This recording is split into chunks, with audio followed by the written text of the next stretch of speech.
All right, we are back stateside for another beautiful summer day. I have no idea what I'm gonna do when the weather goes to shit, but we're doing today, we're gonna be talking about how we surround ourselves with excellent people, okay?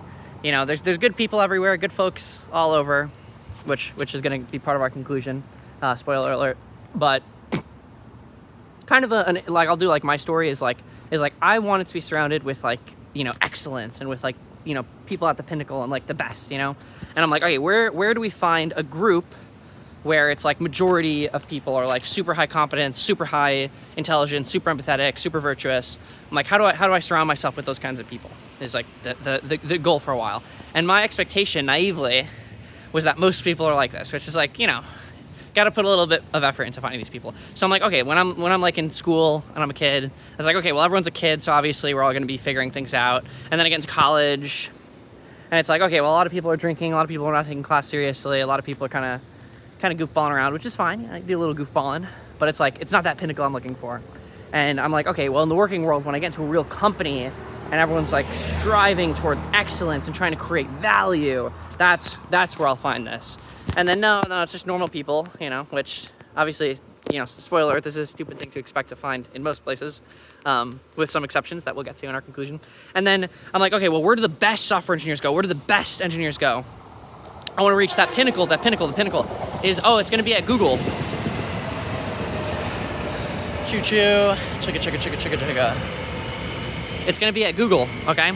So after a couple years, I get into Google, and it is the most miserable place. I'll do another video on this, but like, nobody cares about anything. Nobody is passionate. Everyone is just a tired, sad, corpo kind of person. It's like, okay, well, something has gone horribly wrong. So like, what is the actual solution to this problem? Like, how do we actually do it? I think there's three places where we can find a really, really, really strong community that is at whatever virtues that we want to cultivate, where like a majority of people have those virtues. Is like, I'll just stand here because there's a bunch of people at the train's gonna start chewing again. But what are the three ways to surround ourselves with virtuous people? Is like, number one is there are what I'm gonna call virtue-oriented communities. So if you surround yourself with people who like bowling, okay, that's cool, bowling's fun, but like the odds that, like, you know, not so nice people can still like bowling, right? There's no reason to expect it's going to be a great group. And the same thing goes for Google, right? Is like, people who want to make lots of money or people who are good at programming, that's not going to correlate at all with virtue. It doesn't make any sense to expect that. It's literally a stupid thing to expect. Maybe on average they're a little smarter and a little more competent, but even that's suspicious, right? Like, a lot of them are just like, anyway. So you want to find virtue-oriented communities. What does this look like? Is communities focused around philosophy, around politics, even though politics is a little crazy, so you have to be careful in those spaces. Focused around, you know, religion, you know, like, secret hint, we lost that one, rip to religion, but oriented around like the Eastern, unironically, like not Crystal Girl stuff, but like, you know, the Eastern, anyone who reads Alan Watts, okay, they get a plus in my book. So that's option number one, is like, you know, you have your work, you have your social stuff, you have your hobbies, is like trying to integrate with these kind of virtue communities is really good. I think the specific, just to talk to my experience, DGG political action stuff is good.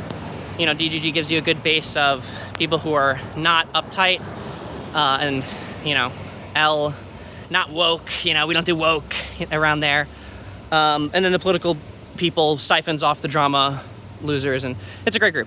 So that's kind of what I found, but I know that there's other groups like that are, again, it's like, if you're looking for virtue, you should go to a virtue-oriented community. Okay, number one. Number two is, this is the tried and true million-year-old strategy.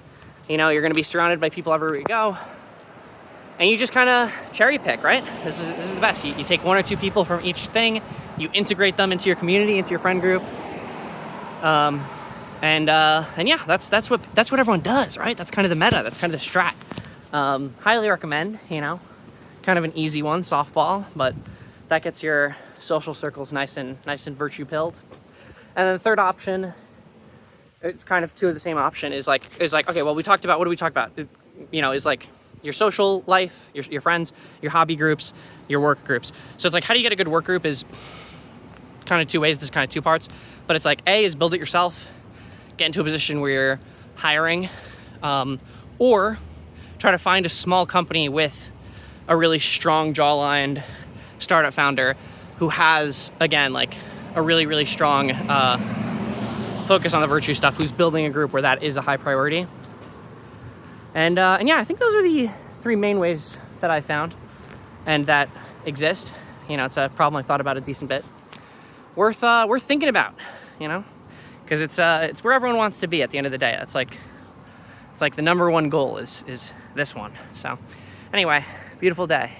You guys have a good one.